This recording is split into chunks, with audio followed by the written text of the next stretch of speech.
أكبر الله أكبر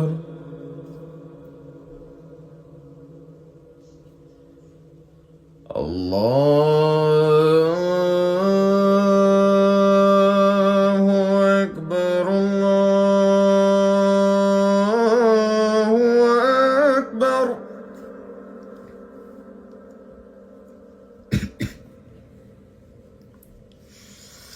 أشهد أن لا إله إلا الله.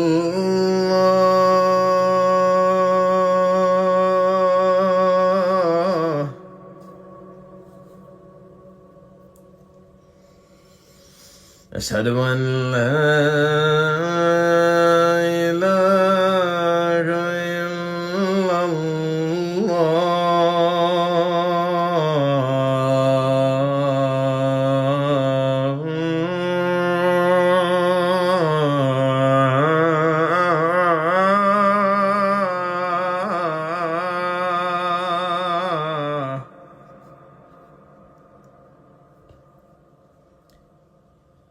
أشهد أن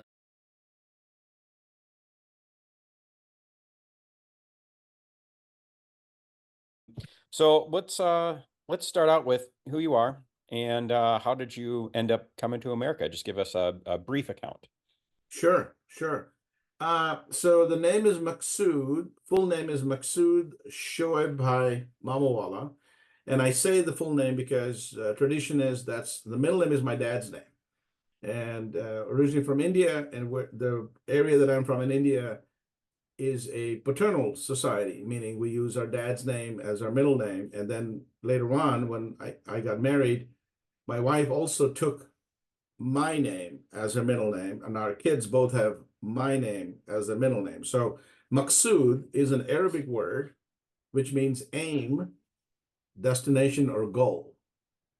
And today, I'm an executive leadership business coach, and my Maqsood, Rich, is to help leaders like you to become better leaders in their journey to improve and do the things that they want to do. I came to America in 79. I left India in 1978. In between, I was in Morocco, and that's where I went to earn my money, if you will, to pay for my MBA, for which I came here. Then in 79, like I said, I came here, went to Wisconsin, Whitewater, Wisconsin. Graduated from there in 81, got married, got a job right away in 81, worked for an insurance company, and then got married, have a couple kids, and we now have moved from the Midwest and live in New Jersey. So that's a little bit about me. And the biggest reason I came is to get the MBA. I always wanted an MBA, and I wanted it to be from the best place I knew in the world, and that was the US. So, but the other benefit is obviously I found my lovely wife and found a job, and I'm grateful, thankful, and blessed. Okay. Next part is can you just give us a general explanation of Islam's foundings and the 5 pillars of Islam? Sure. So Islam began early in the 7th century CE, as they say, and when it was believed that the Prophet Muhammad received the word of Allah, as the Muslims refer to God, through divine revelation is what they call it, right? So the religion begins in Mecca, Saudi Arabia, and eventually spreads throughout the world. It's principally found in the Middle East, Southeast Asia, and Northern Africa today. It's most places, but these are the main places. Its holy book is the Quran, and which was revealed by Gabriel, the archangel Gabriel, who's called Jibrail in Arabic. And because, like most people in those days, Muhammad couldn't read or write, he was illiterate, the words were written down over many years. So unlike the Bible, the Quran is still in the original Arabic, and it is not supposed to be read in translation. So there's a difference there. The 5 pillars that are basically important and that all good Muslims as were should adhere to are Shahada, which is faith. So it's a profession of faith, and that basically is what they say, which is La ilaha illallah Muhammadan Rasulullah Aliyun Waliullah, which basically means there is no God but God, and Muhammad is his prophet, and Ali is his next in line. Salah, which is prayer. A good Muslim will pray 5 times a day. Now, some of them have combined the 5 into 3 times. And basically, it's facing Mecca. So wherever you are in the world, you would face east to west or north to south. But you're facing Mecca. And it's usually dawn, noon, mid-afternoon, sunset, and after dark. So a lot of people will combine the dawn and noon, the mid-afternoon by itself, and the sunset and after dark is another combination. So 5 times a day. And believers are called to prayer by what is called a muezzin. A muezzin is an Arabic word for the crier, the person who is usually at the top of the minaret, which is the tower in a mosque. And that person is calling people to prayer. And he starts with, God is great, come and pray. It is preferred to go to a mosque to pray, though you can pray anywhere. And people in the Middle East, there are videos, and people who may have seen this, people will pray right in front of the shops, in the farms, wherever they are, put a mat down and pray. The third one is zakat. Zakat is basically a tax in a way, but it's giving. You would think of it as tithing in church. It's giving a portion of your wealth to charity throughout your life, a percentage, whatever you can afford. There's no requirement, but one should do that. The next one is fasting in the month of Ramadan, which is called Swam in Arabic. SAWM is the word. I may not be saying it right. It's a fasting in the holy month of Ramadan, like I said, and when all healthy adults are required to abstain from food and water from sunup to sundown. This is not easy. Many religions fast, but most religions do not say that you can't have either water or food. When I was growing up in India, I wanted to be like some of the people from the other religions because they could have fruit and they could have water and all the other stuff, but they call it fasting. So for us, purists, it's pure fasting in that sense. So sun up to sundown, and yes, daylight saving times, you got to do the full sun up, sundown. It's not 12 hours. When I was in Morocco, daylight savings is 2 hours. So sunset was like 9:45 at night. Hajj is the next one, which is in Saudi Arabia, in Mecca. Every Muslim should make a pilgrimage to Mecca in their lifetime, keyword, if they can afford it. It is a spiritual gathering of Muslims from around the world, and the affording part is important because they say that you should not borrow money. You should be able to do it on your own money, so to get there. So those are the 5 pillars. Okay. What does it mean in your perception to be a good Muslim?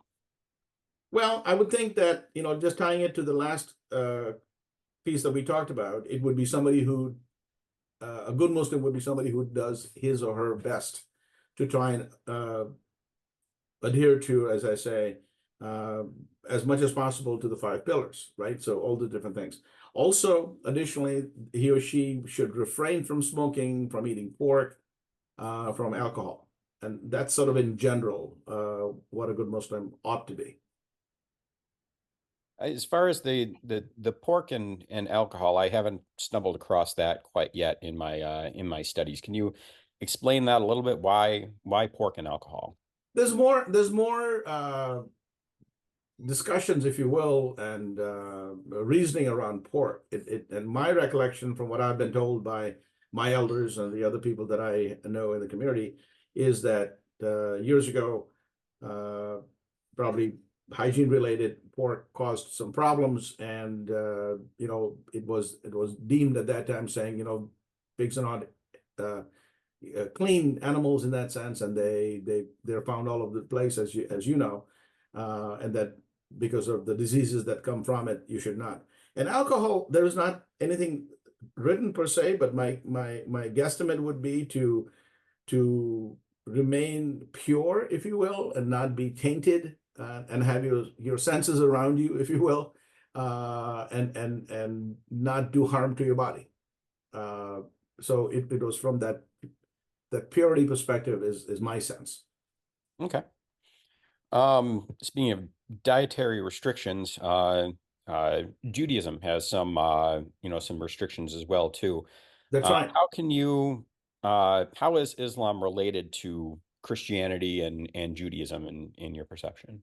That's a good question. So as we know, and I'm sure as you've heard and read about, these three religions are the monotheistic religions, right? They believe in one God, and they are called the children of the book. And sometimes people also refer to them as Abrahamic religions.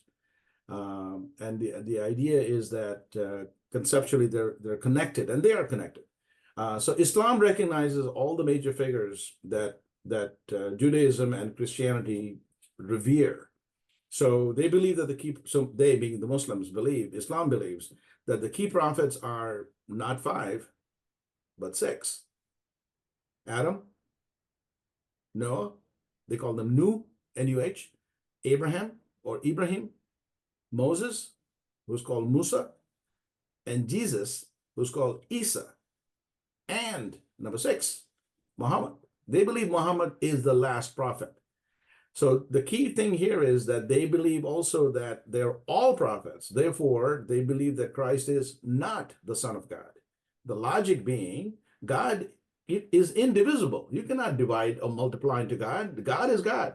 And, whether you call him Allah or, whatever you want to call him. I mean, the Hindus call them by different names, and different people have different names. So another distinction here. So again, they believe in Jesus. They give him equal rights, if you will, as Muhammad. They don't say Muhammad is bigger or better. He's just the last one. And that they also accept, or rather don't accept, the concept of Trinity. Same logic, that God cannot be divided into anything. He's one. God is one. So. Okay. What can you tell me a little bit about the particular denomination or type of Islam that you were raised as? Sure.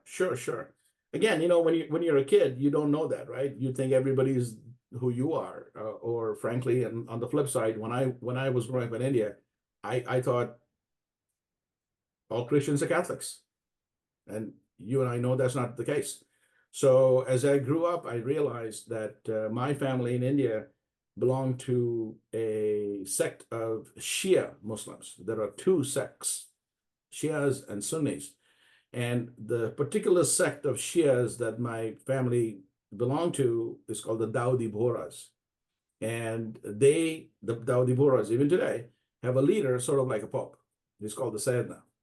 And so a couple things, the traditions that might be of interest. When a child is born in our family, the ceremony is called the Akika. And basically it's where the child's head is shaved to remove hair that the child was born with. So it's the purification part.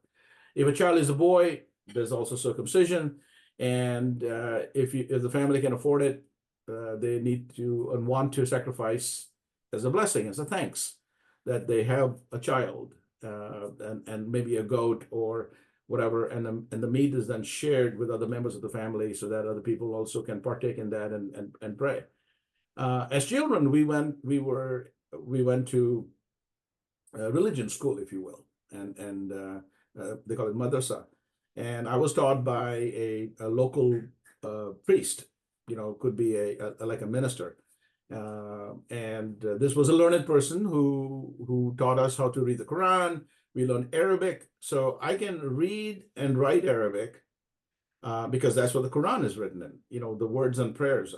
I can say that, so I can recite and read, but I don't know what they mean because they didn't teach us Arabic per se, but they taught us how to read what was there.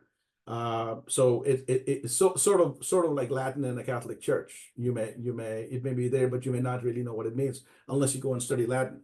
And we were expected to attend the mosque. So even though you can pray from home, you want to go there. Friday is the holy day for Islam, right? Different religions have different holy days. Men and boys in church sit separately, even today, even for events like weddings and birthdays and whatnot. They unless it's very close family, the men and women and boys and girls sit separately. They cover their hair, their head rather, especially when you go to church. So men would wear a white long shirt, and that is important. So they wear the shirt and the white pants that they wear so that everybody is equal in the eyes of God, that everybody is dressed alike. Holidays, lots of holidays, like any, most religions. So it's like, the flight of Muhammad's flight from Mecca to Medina, which had a war and that was involved. There are stories about his martyrdom, and Hussein, who is Imam Hussein, Imam is prophet in that sense. So he was a grandson of the prophet, and how they had this big fight at Karbala, which is still exists today, and the stories that go around it and all that. Around the age of 14 or 15, there is what's called a misak, which is sort of a confirmation for boys and girls. They will that signifies their entry into adulthood, and where they can do all the important things like adults do, like fasting and things like that. And another thing that sort of is different in Islam is that they do not allow figurative art. So if you go to a mosque, there are no images of the prophet. There are no drawings. There is no likelihoods, as they call it, of depictions. The early followers were basically, they would go to the mosque, and there is a leader. There's a leader within the community who leads the prayer, but everybody else is in the same row, as it were. There's no hierarchy. The mosque will have beautiful decorations, like words from the Quran and inlaid material with stones, depending on how wealthy the community was, and so on and so forth. At the end of life, burial practices are similar to that of Judaism. Burial should take within 24 hours, and there's no embalming of the body, no viewing like we have in Christianity and other religions. Even the funeral does not warrant a special service. It could be as simple as that. Somebody can pray over it and be done. So bodies are wrapped in a simple cotton shroud, usually white. Coffins are made of plywood, nothing fancy. Prayers for the deceased are typically done as a group. If it's, mostly in the afternoon, if not in the evening, because the body has to be buried right away within 24 hours. So those are some of the things that I remember growing up, and rituals and traditions. Okay. What does the notion of peace in the Muslim faith mean? What sort of you hear whenever someone says the name of Muhammad, they often follow it with peace be upon him. Yes. Yes. And the notion of peace associated with God or Allah or however you pronounce Correct. it. Can you get into that a little bit? Yeah. So in Islam, peace is more than the absence of violence. It's bigger than that, right? So it's not having war, not having violence per se, but it also refers to justice. It refers to the ability of people to reach their potential to be their full selves. Islam has two meanings. I mean, most people think of Islam as one meaning and say that's submission to God. But there's also a correlation many times when you read and you look at research, that peace is also a part of that. So Muslims believe that peace can only be established in your heart, in their hearts. And when you have peace, you can fully submit yourself to the will of God. So it impacts and manifests itself in their external conduct as well. So there's a deeper meaning than what you and I think about as peace. I don't know if that helps. It that kind of clears things up. That's kind of what I was looking for is, Okay. I kept on running across the word, the word peace in a lot of the studies that I went through. And I was just looking for a little bit of clarification on Yeah, that thank because you. it wasn't used in a way that, someone who, just had recent exposure to, to the Correct. Muslim It's faith beyond that. It's would beyond that. use it, so Yeah, it's yeah. thanks for clearing that up and You're welcome. expanding that a little And bit. you're right. When we refer to people like the prophet or his kids or grandkids, his immediate family in particular, there is that PBUH, PBUH, which is the peace be upon him. Mhm. So that's a way of recognizing that person and saying that person is special. It's a unique person in that sense. But again, your point is well made. It's beyond just the word literal meaning of peace. Okay. In every single culture, religion, you have your mainstream, the ones in Yes. the middle. You've got these the ones that are mainstream, common. They're could be described as moderate, but still practice the faith. They could be very, very devout. And then you have those on the extreme, the extreme Yep. left, the extreme right, what have you. Um, I I would assume you're more of a moderate mainstream type practitioner.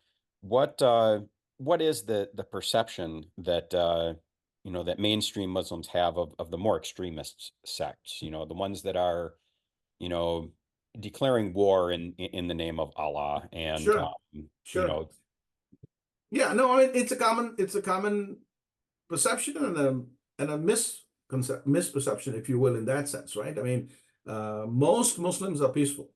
Most Muslims I know. In fact, I don't know anybody who's not in my circle anyway, and my family and friends and the extended group that I communicate with. So most Muslims are peaceful. They're law-abiding. They abhor, cannot say more strongly, abhor the actions of these extremists who use religion to justify their behavior. And every religion, I don't care what religion it is, every religion has its fanatics. Every religion. I can list them if you like, but you know what every religion means. I know Everybody exactly. has them. So jihad, the word jihad is used a lot by these groups. And jihad, to clarify, so they use the word, the extremists, the so-called terrorists that people talk about, right? I mean, the labeling that goes on with it. They use the word jihad, and jihad is used to defend, they use the word jihad to defend their actions. But the term actually refers to the inner struggle. So jihad means war or struggle. But it's not the war against other people, it's the inner struggle that we have. I say we because you're part of that too. We all Mhm. are. So it's the inner struggle that one experiences to what? To fight our personal demons, the things that we normally as humans deal with. And it's not against other people. So it's more internal. And I don't know if that helps because again, people usurp, meaning take whatever they want to from here and plug it over there, and gives a lot of other people a bad name. Okay. That's kind of what I was looking for, is the statement that most Muslims are completely peaceful, and they look upon the extremists, the terrorists or what have you, as kind of twisting the faith to justify their actions, and that's really what I was looking for with that. Right. What challenges and struggles did you have to overcome in India and then again here in America? Good question. So being Muslim in India was not as difficult when I was growing up. So just to put things in context, as you probably know, India has over 1.4 billion people today, billion with a B. And the largest minority in India are Muslims. Now, that's a lot of people when you think about the fact that, at one time it was 12, 13%. Now the numbers change, obviously, a little bit here and there. But you're talking billions of people there together, total, but then millions of Muslims. So the largest Muslim country in the world is Indonesia, but there are more Muslims in India in that sense, right? In terms of numbers, as part of another country.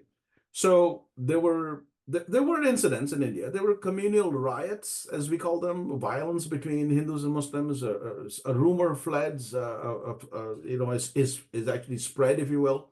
And it's easy to do that in a place like India, where there are so many people and so many people who are fanatics on both sides. Mm. And then somebody comes and says, "Hey, you know what? This guy did this something to your temple," and the guy said, "Oh, that guy did something to your mosque," and within minutes you got a mob. So it doesn't take a lot to incite a mob in that sense. But in my case, a lot of the people that I grew up with, uh, even where home was, so home was in a community where, or in a street where a lot of, we lived on, in our houses, and the businesses were some Muslim, some Hindu. So we had neighbors who were Hindus. I went to school, I went to a Catholic school, and I'm glad I did, because a lot of the people that I met in that school were obviously Christians, Catholic school, and Catholics, but also Muslims, Hindus, Jews, Jains, some people that kinds of people that people in the world don't even know about. So that's my experience. Today, different story. In India today, the current leadership in India is like many other places in the world, pitting people against each other and saying, for their interest, the divisiveness helps them to gain their political roots. And that's not just unique to India, but in India right now, there is a policy called Hindutva, which is putting Hindus first. Again, we can talk about that later if you want, but that is a policy that suggests that Muslims are not to be trusted, that they are a danger to India, which is absolutely wrong. It is not correct at all, because as a group, you can't say a group is that bad or good. We just talked about that a minute ago. Individuals, yes, but individuals that are bad seeds, if you will, in every basket. I don't care what fruit you're talking about. I'm talking about fruits, but anything else you want to look at, there's different kinds of, there's all kinds of people everywhere. So Muslims, again, because they're the largest minority even today, this whole notion of Hindus first is very worrisome. And I'm concerned about my family, people who are still in India, and other people like that. Talking about the US, for the most part, I have personally not encountered any prejudice while I've been in the US. None. When I arrived in the late 70s, it was during the Iran hostage crisis, if you remember that from history. And obviously there was some animosity that Americans rightfully had against, people from Iran. They thought I was from Iran because I didn't look like them. A lot of the people that I went to school with came from, I was in Wisconsin, so a lot of people who were from Wisconsin farms and families who had never been anywhere. And they look to me, and I got a guy who doesn't look like them, and he's got a full beard. At that time it was black. And they associated whatever they associated with, and people would call me names, call me Iranian. Obviously I'm not. So it's lack of knowledge, it's lack of understanding, it's being insular, which happens not just in Wisconsin, but a lot of other places. So I did not hear negative comments once they got to know that I was not an Iranian. I mean, that obviously it took a minute. But it was that's the only time I can think about where there was a personal affront, but not because I was Muslim or Indian. They thought I was somebody else. So there are people I know in our family who, maybe because of a name that stands out a little bit more. Most people, when they look at my name, they don't know where I'm from. So that obviously helps in that regard. But if you have a name that is a very clear name, that is a very Muslim name, there might be prejudice in that sense, but I haven't felt it. Okay. We talked about the 5 pillars, one of which that you mentioned is called the Hajj. Yes. Can you tell me a little about the Hajj pilgrimage? Sure. And how, the faithful, the pilgrims that undertake it, how does it change them? What is that experience? Yeah, I wish I could tell you firsthand, but I have not gone through it myself. It's a big deal. It takes a lot of effort and time, and as one gets older, it also gets harder to do. And I'll tell you why. So as I said earlier, the goal is to go at least once in your lifetime as a good Muslim. One must be a Muslim. I think they have now maybe allowed other people to come in, but it's controlled very strictly by the Saudis, by the Saudi government.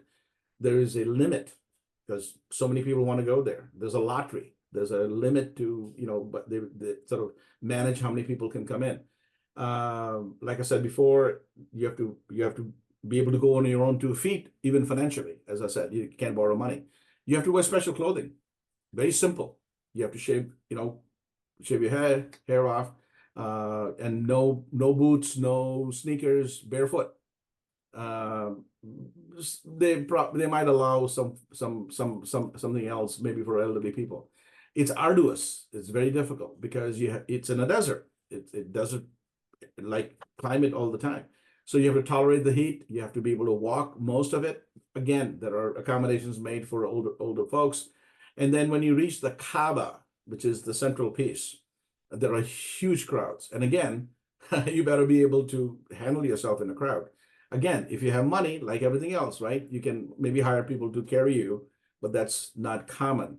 But the religious fervor, again, these are the faithful, the real, when people go there, I've heard of people who are literally overcome by emotion and cry and just, just because they're right at the source. They're right at what they believe is the most important thing.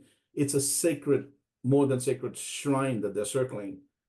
You may have seen pictures of people going around the Kaaba, and it's like this huge mass of people. It's like one humongous body that's moving around, or being that's moving around, but it's all individuals. So again, that's what I know from people who've been there. I hope that clarifies a little bit. That helps. That's more than what I knew before coming into this. Cool. Cool. I've placed a couple of images in the in the presentation already of individuals undertaking the Hajj. They were aerial photography. Yeah. And talked about that a little bit in sort of the essay coming up to. And it's a big thing, right? And the Hajj, as they call it, the Hajj, the person who comes back, they get a title. So if you were to go there, they would say Rich the Haji. So that sort of stays with you. It's like, oh, he's been to Hajj, because not everybody can afford it. Not everybody can go there. So it's a big deal. Okay. Well, we're pretty much just about out of time. They gave me a fun little counter up on the top that has me about 8 minutes. Yeah. In the few remaining minutes that we have, is there anything else that you feel people need to know about the faith? Any misconceptions that are out there that we haven't already covered? Yeah. I would like to say that again, Muslims are like people everywhere. It's no different, right? Most people are good people. Not most Muslims, I said most people are good people. And within the most people being good people are most Muslims are good people.